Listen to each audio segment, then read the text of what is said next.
आज देखिए कि हमारे देश में 80 करोड़ युवा हैं। उनकी तरफ ध्यान डालें तो थोड़ी निराशा हो। आज का युवा वर्ग है, माता पिता के पैसे पे कॉलेज में जाता है, स्कूल में जाता है, बड़ी बड़ी शिक्षा ग्रहण करता है। अच्छी बात, अगर सही सही शिक्षा लेता है तो कोई प्रॉब्लम ही नहीं, लेकिन वो भ्रमित हो रहा है। कुछ ऐसी एजेंसियां हैं जो उसको जो है ड्रग में डाल देती है, जुए में डाल देती है, वैष्णव में डाल देती है, यानी कि युवा वर्ग दृष्टि भ्रम में चला गया है। युवा का आप जो है ब्रेन स्टॉर्म कीजिए अध्यात्म की दृष्टि से कि वो 25 साल की उम्र है, वो ब्रह्मचर्य आश्रम की ज्ञान लेने की है और उसको गृहस्थ में प्रवेश होना है। 25 साल के बाद में मजबूत होना है, अर्थार्जन की दृष्टि से, ज्ञान की दृष्टि से, सेवा की दृष्टि से, गुणों की दृष्टि से। तो उसमें 25 साल से कम उम्र का जो युवा है उसकी आप फाउंडेशन को स्ट्रॉन्ग कीजिए अध्यात्म विज्ञान की दृष्टि से, कि जब वो ब्रह्मचर्य आश्रम से बाहर निकल के गृहस्थ में आश्रम आवे तो एक आइडियल गृहस्थी बन सके। ऐसा कुछ प्रकाश डालिए कि उसकी आज बहुत आवश्यकता है। स्वामी जी, प्रश्न के लिए धन्यवाद।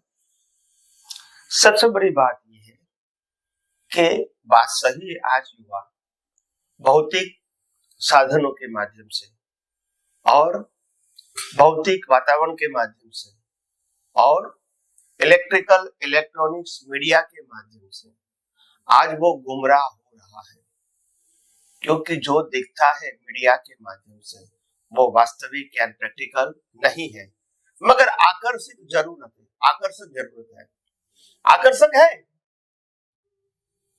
मगर वो वास्तविकता नहीं है। मगर आज का युवा और युवती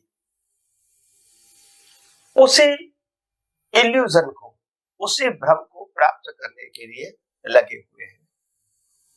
जीवन में चमत्कार की अपेक्षा रखते हैं।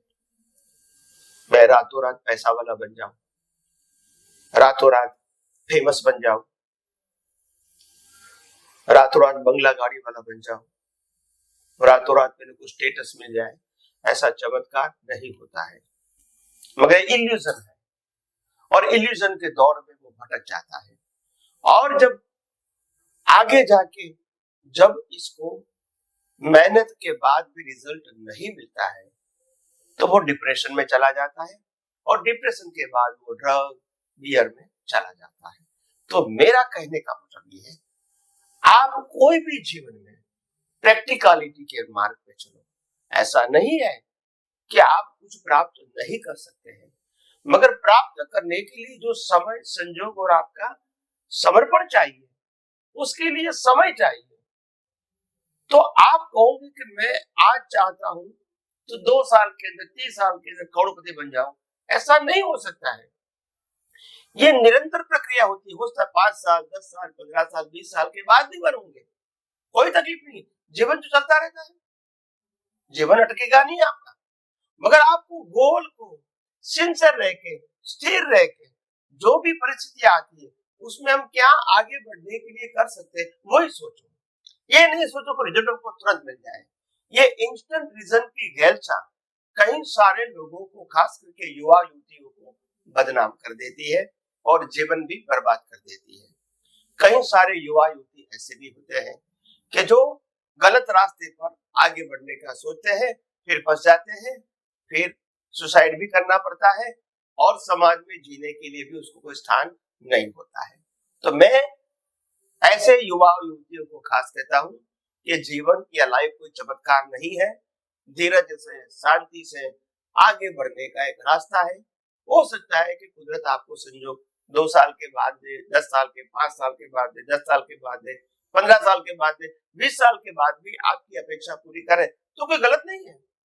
जीवन तो चलता ही है आपका, मगर वो 20 साल की अपेक्षा से आप 2 साल की अपेक्षा रखोगे और फिर फेल हो जाओगे, फिर डिप्रेशन में चले जाओगे, फिर ड्रग और बियर में चले जाओगे, या तो सुसाइड करोगे। ये सोच आपकी सही नहीं है। तो मैं इसीलिए कहता हूं बी पेशेंस, थोड़ा धीरज रखो, धैर्य रखो और धीरे और मक्कम गति से जो भी फील्ड में आगे बढ़ना चाहते हो वो बढ़ो। मैं कहता हूँ कुदरत हर समय आपके साथ ही है। हो सकता है रिजल्ट आने में समय लगेगा, मगर आपकी साधना, आपका परिश्रम और आपकी नियत और नीति साफ होगी तो अवश्य कुदरत आपको सफलता का रास्ता एक दिन जरूर बताएगा। वहां तक धीरज रख के सिंसियरली एंड ऑनेस्टली आगे बढ़ने की जरूरत है, डिप्रेस होने की जरूरत नहीं है। और दूसरी बात ये मानो, सफलता निष्फलता वो इम्पोर्टेंट नहीं है, कॉन्फिडेंस इज मोस्ट इम्पोर्टेंट।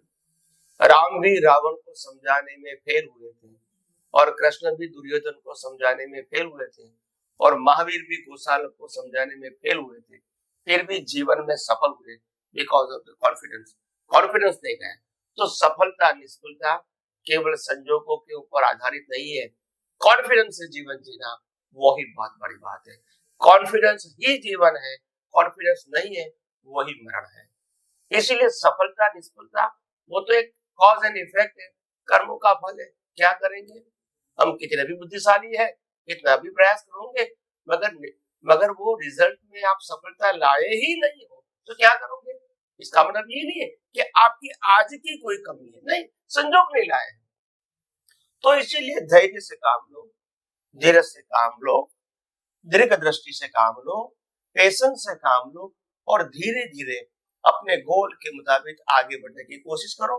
हो सकता है आगे बढ़ने में अवरोध आएंगे, सामना करना पड़ेगा, कभी पॉजिटिव के आधार से नेगेटिव भी हो सकता है, मगर आप ध्येय को बनाए रखोगे और धीरे धीरे आगे बढ़ोगे तो एक दिन सफलता प्राप्त करोगे। देखो, आगे बढ़ने के रास्ते में खड्डा भी आएगा और बम्प हेड भी आएगा, स्पीड कम हो सकती है, रुक भी सकती है, मगर आपको डरना नहीं है, आगे बढ़ना है।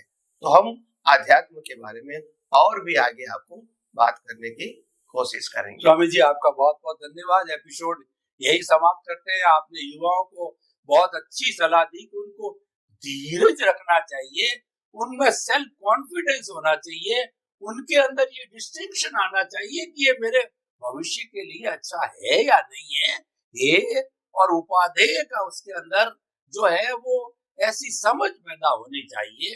तो आपने युवाओं को समझ पैदा करने का जो उपदेश दिया, हम आपके प्रति बहुत कृतज्ञ हैं स्वामी जी, और समस्त श्रोताओं की तरफ से आपको बहुत बहुत धन्यवाद, कृतज्ञता। जय सच्चिदानंद। जय सच्चिदानंद।